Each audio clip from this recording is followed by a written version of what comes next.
The exit light, a hovering beacon set in darkened places to inform you there is always a way out. But don't go just yet. We have such wonderful things to show you.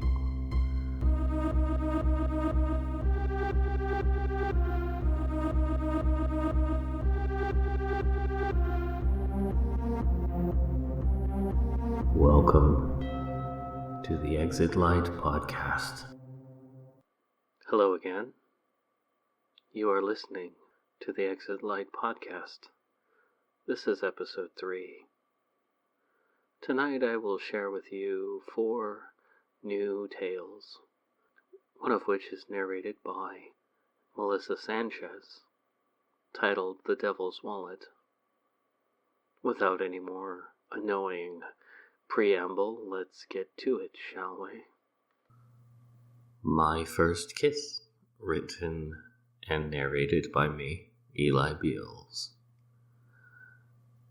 A question always comes up in the course of a new relationship or even a budding friendship, and that question is, what was your first kiss like?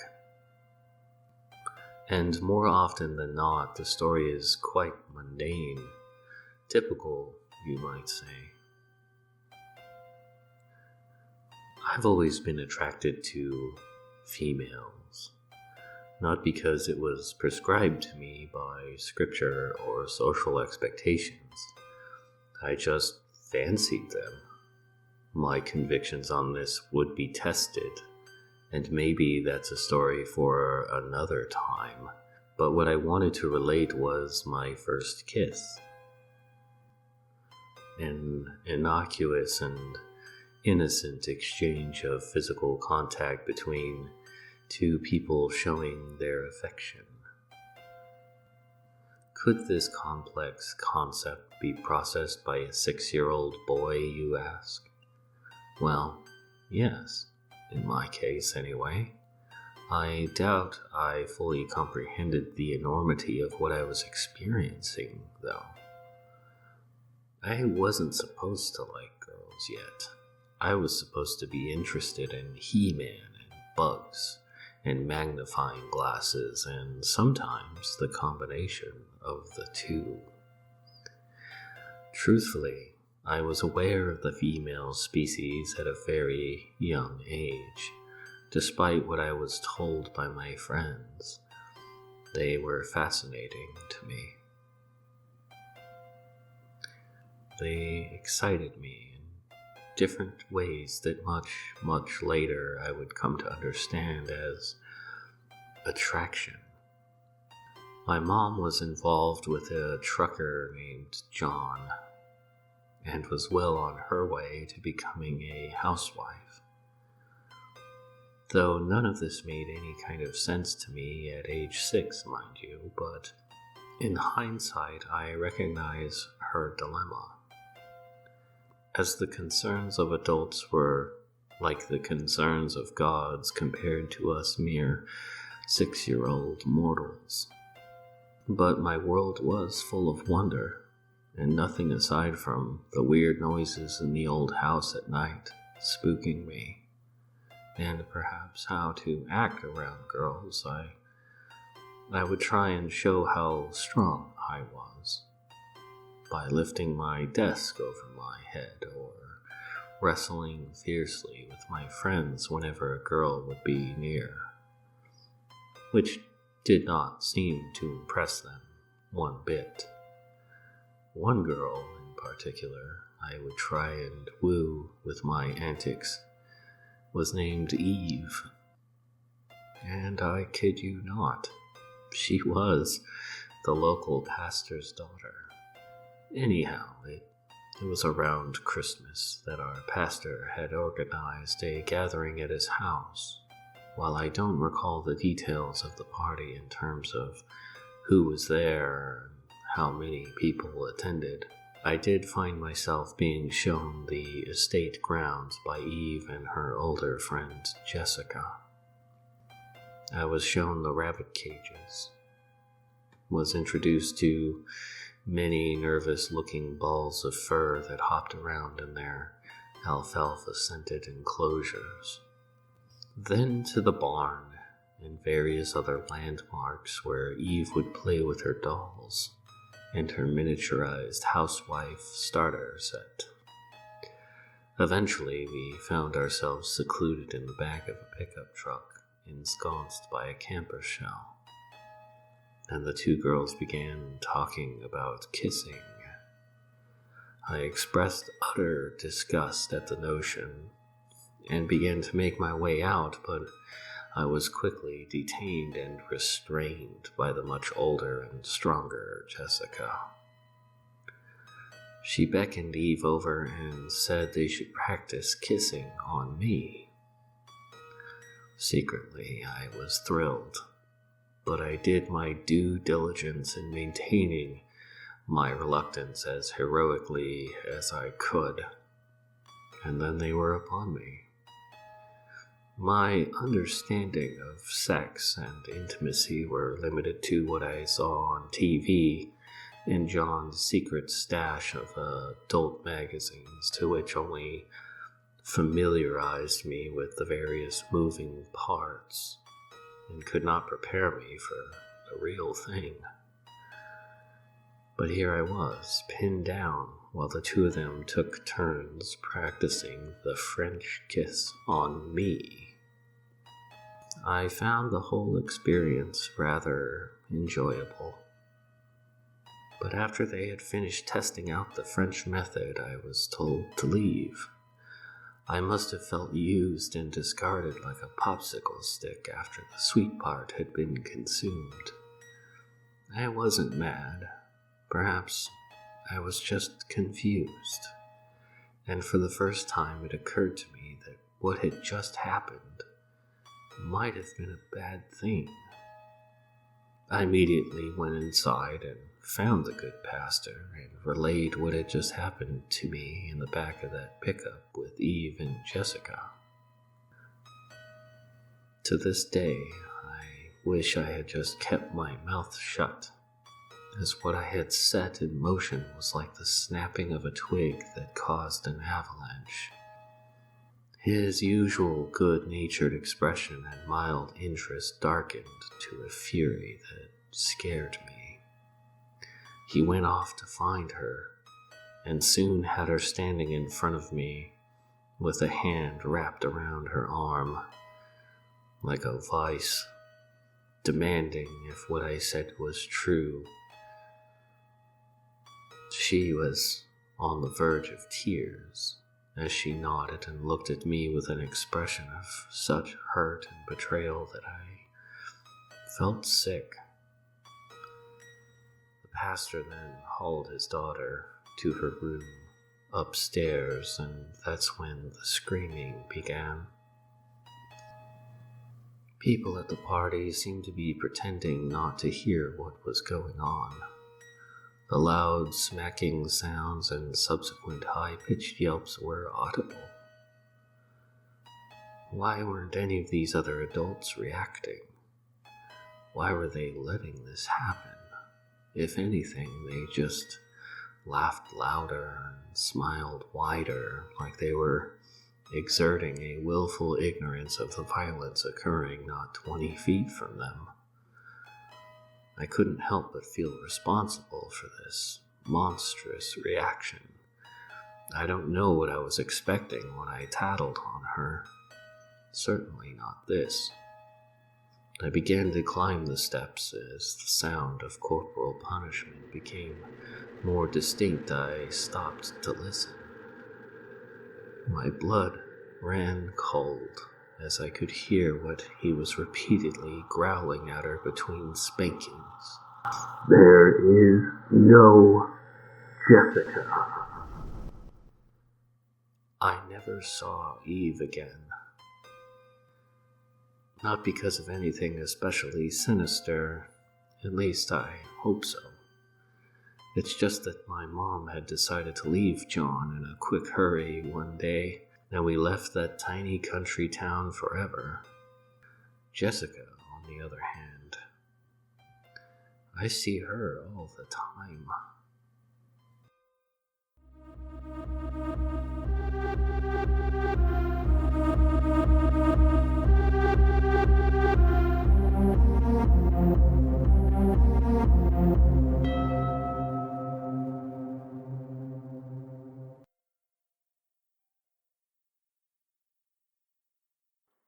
The Passing of You, written by Eli Beals. You were asleep, serene, insulated from the world and its worries, drifting in eddies and currents of your subconscious. You hear a sound from somewhere in the house, indistinct, yet loud enough to bring your thoughts to surface from your pleasant dreams. You hear boots thudding on the stairs, leading to the hallway into your room. Maybe it will just go away if you don't move or utter a sound, hoping that whatever they are here for is not you. Before you can even form a plan to spring from your warm and comfortable repose, to call for help, barricade your room, a darkness enfolds you, like a black bag has been suddenly pulled over your head, and you freeze, frozen with shock, cemented in fright, transfixed. You shut your eyes in the darkness, searching instead with your ears, and listen, as not one but at least two men descend upon you. You feel your blankets peeled away, and strong hands are pulling you from your bed. Powerless to respond with any kind of resistance, you feel yourself lifted, as if you were nothing more than a sack of potatoes, and placed onto a hard surface, and then bound to it with thick cords. When you open your eyes, you see nothing but thick, impenetrable darkness, and your thoughts echo within its confines. Unable to move or see, your panic rises and crests, then ebbs to a calm detachment, as if you are merely sitting in a dark theater, watching vicariously as some hapless person on the silver screen is brutalized. You barely notice the chill night air as you are brought out from your home. Booted feet crunch on frost-rimed grass as you are carried away. They deposit you into a hollow chamber that opens on groaning metal doors, which you surmise is some kind of vehicle. You can feel the engine vibrating as it starts to pull away, and the various forces impose upon your body as it makes turns and accelerations. You can almost see the road beneath you. An asphalt blurs streaked with reflective markers, shooting into the dark distance like yellow comets. These captors, you realize, have been speaking. You can't seem to unravel the sounds that they are uttering into any kind of coherent language, as if some dissonant barrier has been imposed, as if you are trying to read a newspaper in a dream. It is just garbled noise. Time has ceased its consistent passage, and you are not certain about the intervals between your own heartbeats. A collage of sound and sensation unraveling in discordant bursts. One moment you feel the searing pain, and the next a vast emptiness, and you are just drifting. You hear a familiar voice. You don't understand why they would be here.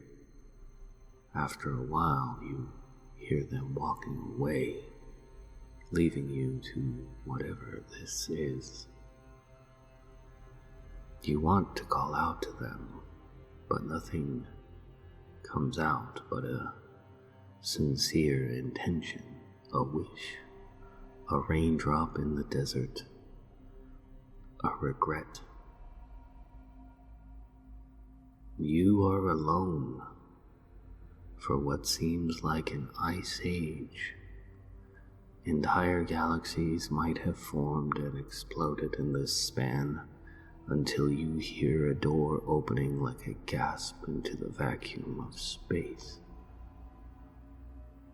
Frigid, stiff, you are drawn into the warmth, and as you thaw, you also glide through corridors and hallways until once again you are trundling along in a motor-driven vehicle until you feel cold, harsh metal upon your naked back.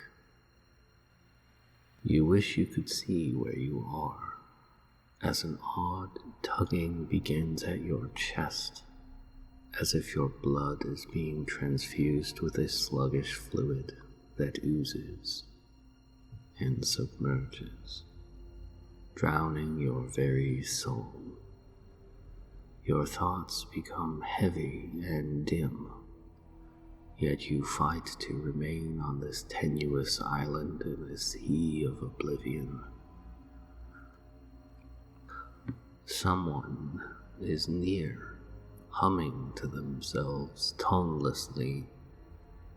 They are hovering above you and paw at your face, smearing you in chemical-smelling liquids and powders. And that is when you realize that your eyes are closed, and have been since you shut them last.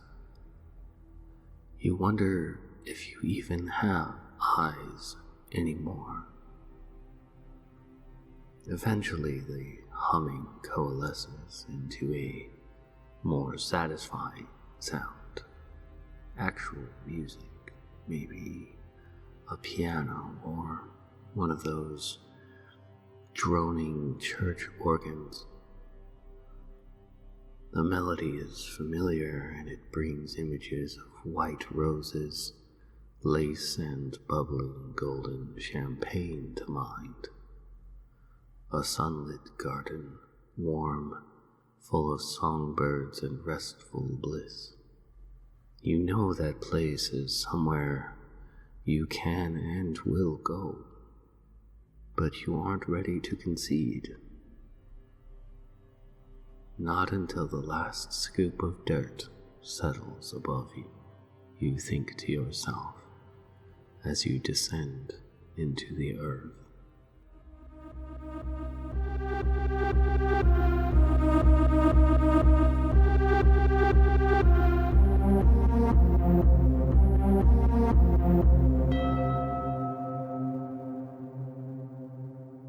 The Devil's Wallet. The night crew at Full Steam Coffee Shop was notoriously a bunch of misfits. Or so I was told. And we took great pride in that respect. What was nice about working there was that it lacked the overbearing eyes of retail management. So we could do as we pleased for the most part. We got to play whatever music we wanted to, without having to worry about someone complaining. Too much, anyway. When that would happen, we would turn down the music, and we'd also even allow the Bible study groups or whatever to rearrange our furniture, even though they never put it back. Otherwise, we'd get an earful about it from Edna, our manager. We all loved Edna, don't get me wrong, but when searching for ways to describe her, generally Titanic bitch would always come up on top. But that was retail for you, I guess. The Misfit Night crew consisted of Dexter, Topaz, or Taupe for short, Mallory, and myself. There would be some rotation to account for scheduled days off, but for the past year, this was the night crew. Taupe was an amazing barista. He could free pour designs and drinks that defied physics. When people would ask him if he could do a swan, he'd just smirk and then do a flamingo. Like I said, he was incredible and on a completely different level. But ultimately, Taupe was just Taupe. He was really into coffee, but he didn't much talk about himself. Unless it was about some amazing coffee he got on his last trip to SAC, or how he wished Full Steam would source better beans. Mallory was just out of high school and seemed to be perpetually oblivious to her voluptuous figure, as she was known for having frequent wardrobe malfunctions, or she just didn't own any clothes that actually fit her properly. In either case, Dexter had to send her home more than a few times to change. She just had no concern for modesty, I guess. Dexter was in a band, which I actually didn't learn about for nearly half a year after I met him. And I don't know what was cooler, the fact that he sounded like Roy Orbison or the fact that he didn't brag about it ever. Finally, there was me. Originally, I applied for the position to help pay for college, but after I graduated with my shiny degree in my hands, I still had no idea what I was going to do. So I just kept working at the coffee shop. I guess I got comfortable. And the thought of working in a coffee shop was funner than working in an office. I mean, sitting in front of a computer all day, that didn't hold any ounce of appeal for me. I liked the interactions with customers anyway. I mean, the banter was fun, and the stories about the exploits of the other baristas was super juicy. We weren't exactly friends, but we had a rhythm, and we worked well together, and would sometimes hang out after work. Since Mallory was not 21 yet, we'd usually end up going to Denny's or this other 24-hour diner called Blue Jay Lounge. For a while, this was how it was for us in the Misfit Night crew. But it all changed when we found that wallet. It was about 20 minutes to closing on a Thursday night when a man in a short black suit breezed in and asked to use the bathroom. Taupe gestured to the not-so-subtle sign on the door that read, "Restroom for customers only." The man shrugged and said loudly, "Fine, I will buy some of your shitty coffee before I piss all over your bathroom floor for the inconvenience." He said all of this while grinning like a TV game show host. This obviously irritated Taupe. I could see him flush a bright red from the lobby as I was dusting the fixtures. The man and Taupe continued to argue for a few minutes about how coffee beans aren't exactly beans. They're technically seeds, you know. He said this as if this would just blow Taupe's mind. I couldn't help but dislike this guy for obvious reasons, but that wasn't all that was bugging me about him. It seemed like he was being intentionally combative, like he was just out looking for someone to knock his lights out. Or maybe he was just drunk. Either way, he bought the latte and then asked in a gesturely voice, "May I please, sir, oh good sir, make use of your facilities, sir?" Taupe was livid, but he just nodded while he slid that man's latte across the counter, which went completely ignored. It was now 5 minutes to closing, and Mallory was waiting outside the bathroom, armed with a mop and a very dour expression. She must have heard the comment about the man pissing all over the floor, apparently. 2 minutes after closing, and the door of the bathroom finally swings open. The man made a very satisfied "ah" and sauntered out, not before giving us all a friendly wave, saying "ta-ta." Taupe glowered at him as he watched him disappear into the late evening. I hustled over to the door, rotated the knob that slid a very heavy deadbolt through the double door, and flicked off the open sign and sighed in relief. Mallory laughed and called him an asshole. Tope just nodded as he poured out the abandoned latte. Dexter finally came out of the back room to gather all the drawers from the registers and to tally the tips, and we all spent a few moments relaying to him what happened with our last customer. And then all of a sudden, we hear Mallory cackle from the restroom.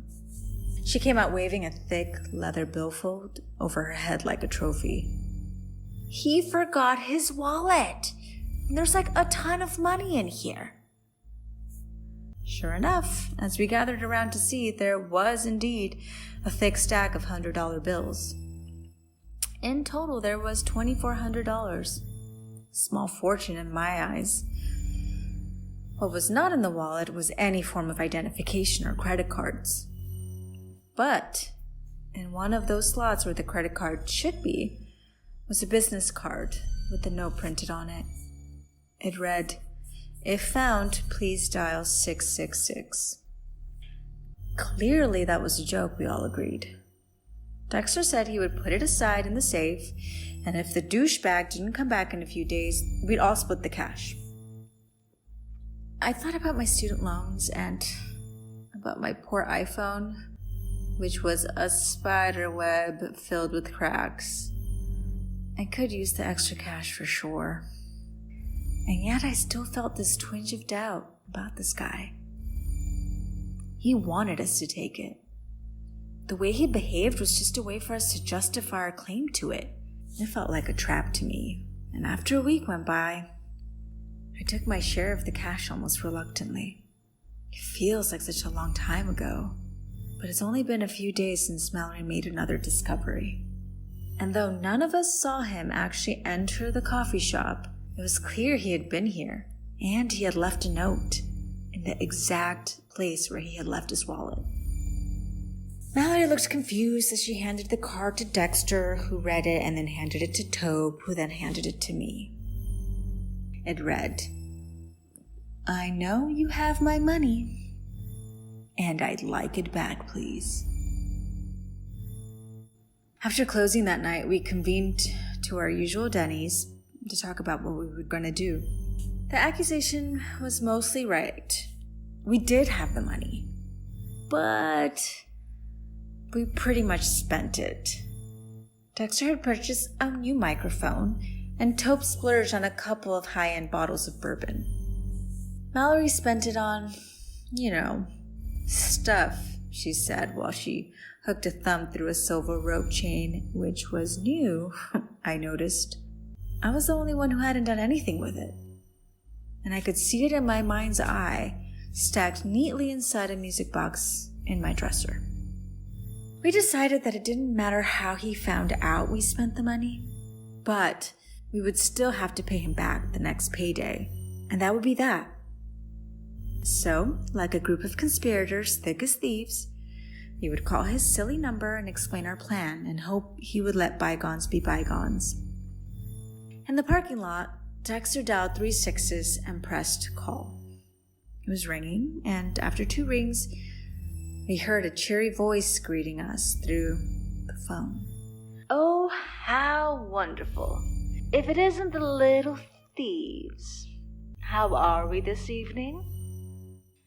Dexter took a professional approach and explained that, yes, we did take the money, and that we didn't realize that 666 was a real number.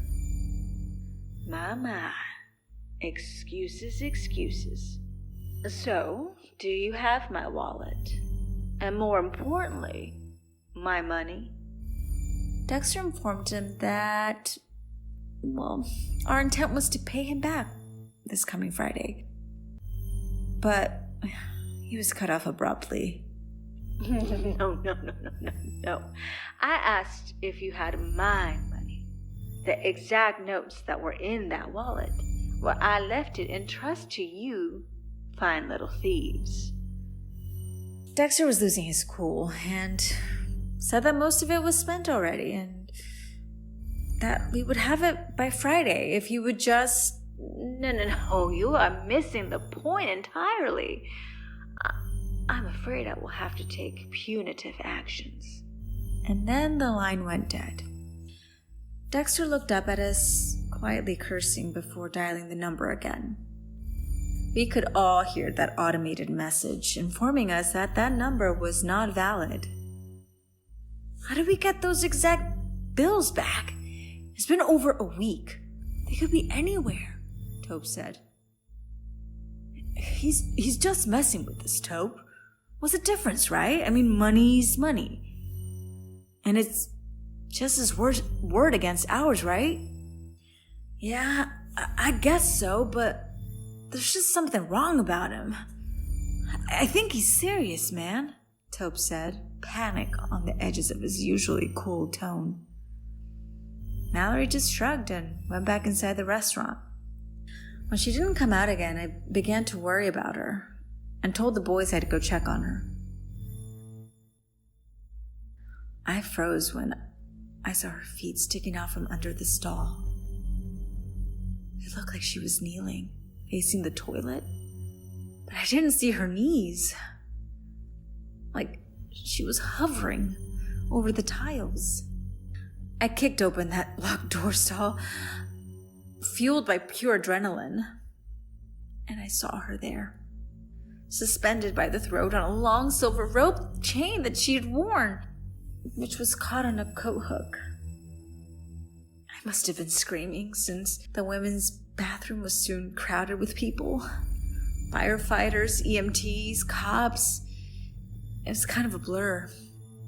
All I could hear in my mind, like a song that gets stuck, was punitive actions over and over. It was called a freak accident, but I know better. How did that chain even get caught on that hook? Why couldn't she stand up? Why did she just hang there? That image of that man in a sharp black suit pulling that chain tight around her neck until she stopped moving came to my mind. Dexter didn't show up for work the next day, and neither did Tope. They found Dexter hanging by a microphone cord in his garage.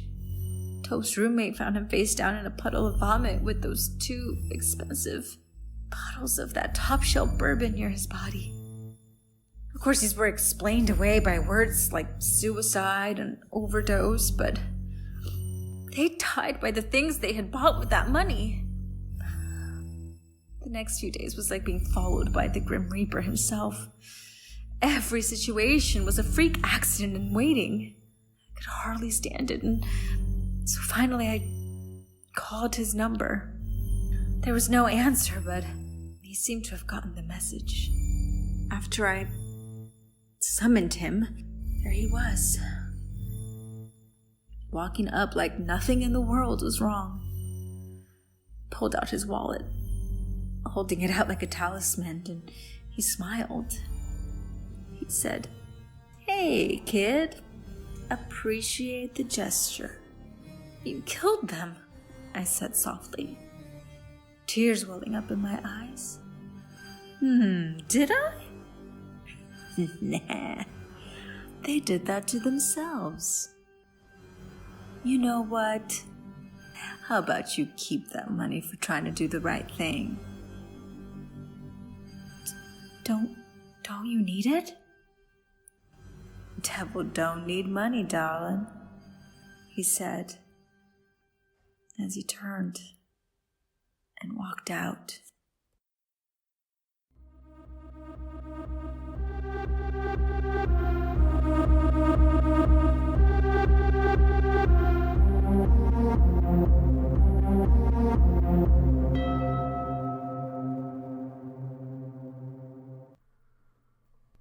Night Driver, written and narrated by Eli Beals. Morning sunlight poured into the bedroom as Trent surfaced from a pleasant dream. He instinctively reached out to her, to feel her near him, but his hand found only an empty expanse of bedsheet. His dream melted away into the waking gray reality of the past 7 years. Alice was gone. Trent let out a long, suffering sigh and rolled out of bed, sitting for a moment, and then glanced at her side of the bed, remembering. He imagined her small form beneath the covers, long dark auburn hair spilling over the pillow like cooling embers. He could almost smell her, a faint tincture of lavender and citrus. He wasn't usually up before her, but in those rare times he was first awake, he made sure to appreciate the view. Her slight smile, eyelashes shading the tops of her cheeks, the way her hands were held beneath her chin in loose fists. That day was like any other day, awaking to the smell of strong coffee that Alice had made to tempt him from sleep, as she always did before heading out for a run. He thumped barefoot into the kitchen to pour a mug and checked the shoe rack to see the gap in a neat row of shoes. The bright blue ones were not there. He knew she would be back soon. She rarely went running for more than an hour, and that was when she was particularly stressed about something, usually work-related. She would be home just as the toast was popping out of the toaster oven, and he'd greet her with a hug, and they would kiss. She would taste of salty sweat and electricity. Those perfect days. He began to worry when the eggs got cold, and so he called her. No answer. Straight to voicemail. He got his keys and drove the 3-mile loop she usually ran, calling out to anyone on the Forest Line road that he saw. Nobody had seen her. The next few days was a frantic, sleepless series of search parties, interviews from authorities and relatives. Her dad, in particular, never really warmed up to him, but Trent understood. Who was good enough for Alice? The days turned into weeks. Now it was his turn to harass the authorities, who had done everything they could, they said, and measured reassurance. Weeks turned into months, and what hope Trent had of finding her faded like her missing posters. His life had been put on hold, unable to move forward, unable to accept her absence. Ambiguous loss was what it was called, and every Wednesday a group met in the community center to share their stories, to share their grief, drink coffee in paper cups, and cry into their hands, poisoned by hope and bitter about it. There was at least some comfort to be had, as he was not alone in his misery. Maybe not exact same conditions, as ambiguous loss can be several things. A loved one who had been stripped of their personality by dementia or missing in action overseas. A runaway. A person that simply left a person-shaped void, and for anyone still haunted by their memories of them. Months turned into years. In 3 days, Alice would be considered legally deceased. Trent had arranged a funeral. A notice was placed in the local newspaper. Calls were made to her family and friends. She was loved, and nobody refused to show. It would be an empty casket service, and as ridiculous as that sounds, it was, the people at the funeral home told him, intended to provide a sense of closure. To him it felt like giving up, and bitterly he went along with it. The group that Wednesday night had a few new faces, each bearing that all too familiar look of melancholy and hopelessness. For some reason, Trent was always sort of pleased when new people joined up, as it meant new trauma, new tragedies he could resonate with. He would often grimly admit that indeed misery loves company. As the conversation went around the circle, he couldn't help but meet the steady gaze of an elderly woman more than a few times. She didn't speak to the group, but he got the feeling she wanted to speak to him. As the session wrapped to a close and people were milling around, drinking coffee or tea, snacking on prepackaged danishes, or just lingering, happy for the company, she approached him and told him her story.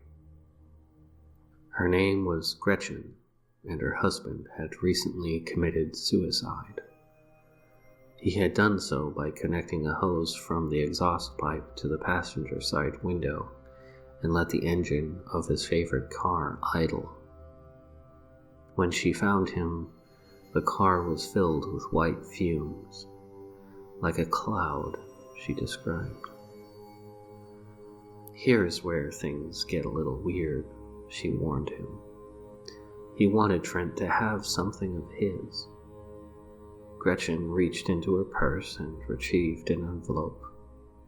It was an official-looking document, a title for a 1967 Chevrolet Corvette, color blue, mileage 12,500, with the transfer information filled out on the back, signed by Gretchen's late husband, Richard.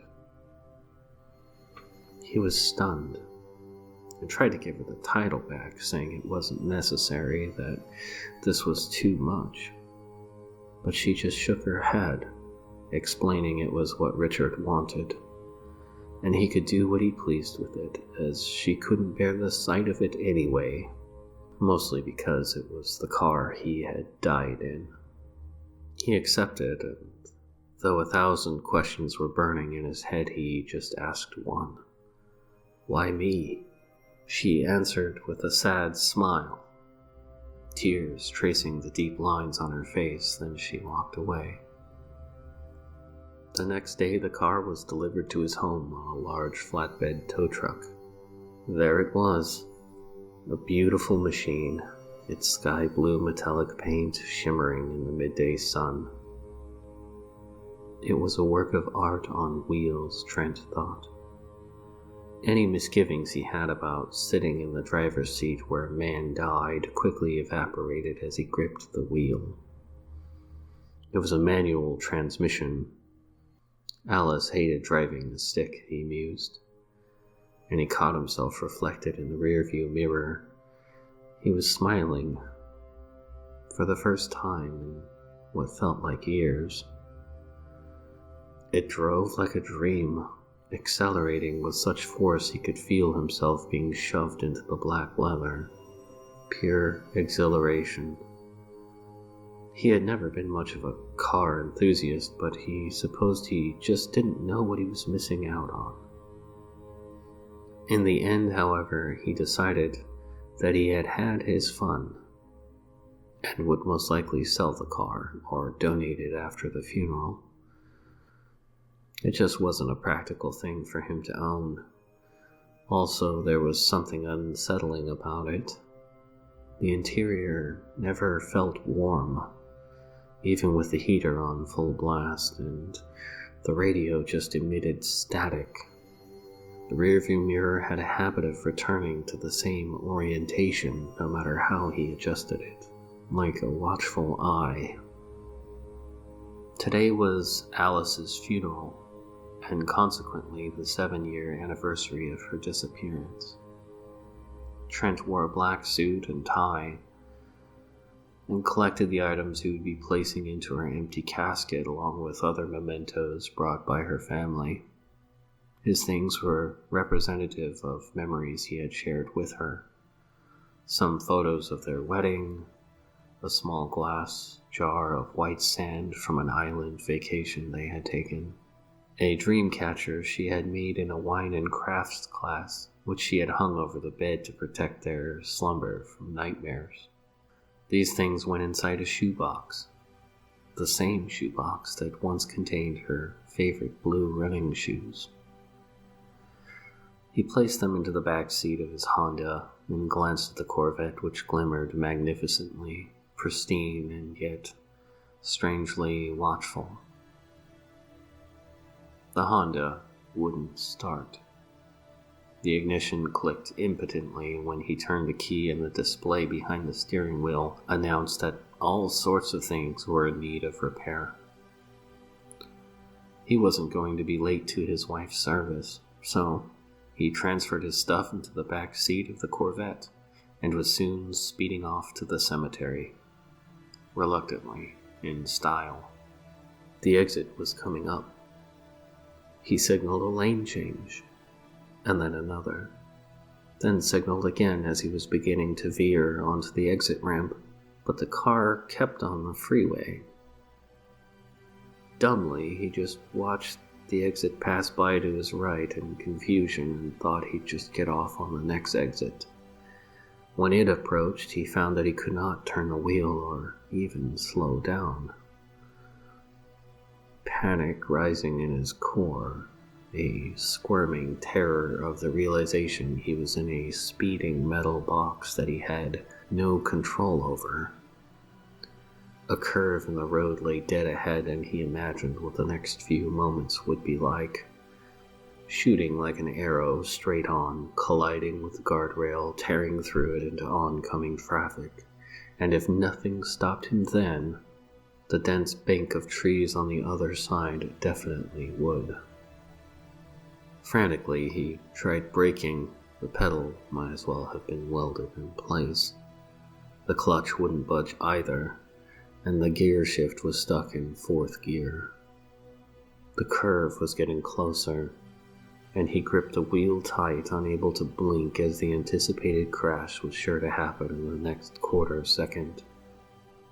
But the wheel turned, and the clutch pedal descended, followed by a downshift, and the car guided itself around the bend smoothly.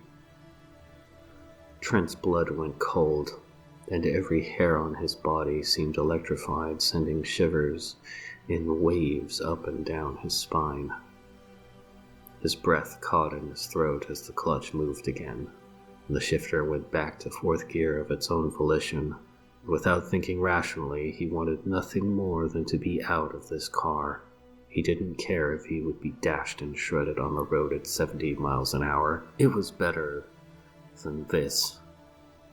As soon as his hand touched the latch to the door, a deep thud sounded, the unmistakable clunk of the door locks engaging. He tore at the safety belt buckle, intending to kick out a window and jump, but it would not release and then cinched even tighter, pinning him into the seat. He began to feel dizzy, his vision dimming, fading. The radio crackled to life like a distant transmission from 40 years ago. He heard music. Sonny and Cher were singing, "I Got You, Babe." The light on the radio dial flashed in a rhythm that felt like laughter, and that's when Trent passed out. When he awoke, it was dark, and he knew he was in the mountains. The pressure change was causing his ears to pop. He had no sense of his whereabouts, and though the road seemed vaguely familiar, he couldn't be sure. Looking up at the sky told him it could be no later than 8 p.m. Orion wasn't that high up. Had he really been asleep for 10 hours? He wasn't surprised to see that the car was driving without headlights. "Hey, your headlights are off. You want to get pulled over?" he asked, almost jokingly. He couldn't help it. This was so surreal, like he was a passenger in his own body, which was a passenger in a self-aware Chevy Corvette. What a way to die, he thought. And as if in answer, Sonny and Cher came back on, almost reassuring him that was not the intent. Still pondering where and how far 10 hours of driving had gotten him, he peered at the fuel gauge, which was fully tilted on E. Again, his lack of surprise was evident as he let out a quiet chuckle. The Corvette slowed and turned onto a steep mountain road that opened to a wide view of the valley and tops of miles and miles of pine trees. As they neared the summit, the car slowed to a crawl, parking lot speed, and stopped.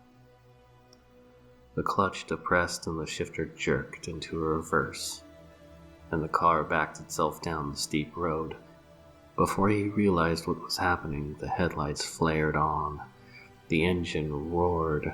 He could hear the back tires burning, screaming as they spun on the rough asphalt. He could smell the smoke and acrid tang of melting rubber. Then, with escape velocity force, he was rocked back into his seat as the car engaged immediately into high gear and propelled itself over the high mountain pass into the night sky. He was pretty sure the car couldn't fly. And sure enough, the 2 seconds of flight turned into free fall as the heavy front end pitched forward, illuminating the tops of tall redwood trees below him. 1.5 tons of steel, glass, and leather torpedoed into the dense forest, which sounded like a war zone to Trent. Branches shattering on impact, pine boughs slapping and racking against the steel body and windows. A symphony of screeching metal and cracking safety glass, underscored by the lion's roar of a furious 300 horsepower V8. Then for a split second the view was clear as the car smashed headlong into the ground. For the second time of this day, Trent blacked out. He was lying on his back, looking up at somewhat blurry stars. It was quiet. The only sound was a steady hiss and metallic ticking as the engine cooled. His head and ribs hurt like hell from the impact, but he felt more or less intact. He got to his feet, glad to stretch out for what felt like ages, and thought he'd get his jacket and his phone. The car was a wreck, but somehow still alive, he thought, like it was hurt and just resting. All he had to do was reach in, grab his stuff, and get clear of the thing, but he hesitated, unwilling to approach it any closer than where he stood. As if in response, the radio flared to life. This time it was Patsy Cline singing "I'm Sorry," and a single headlight flickered on to shine its beam upon the wide trunk of a nearby redwood. Hanging on a nail was a pair of shoes with the laces tied together. Faded from exposure and age, but still a vibrant light blue. Alice's favorite running shoes. And the radio continued to play as Patsy Cline sang out a mournful "I'm sorry" as Trent fell to his knees at the foot of his missing wife's grave. Here is where I will leave you. Thanks again for listening, and until next time, good night.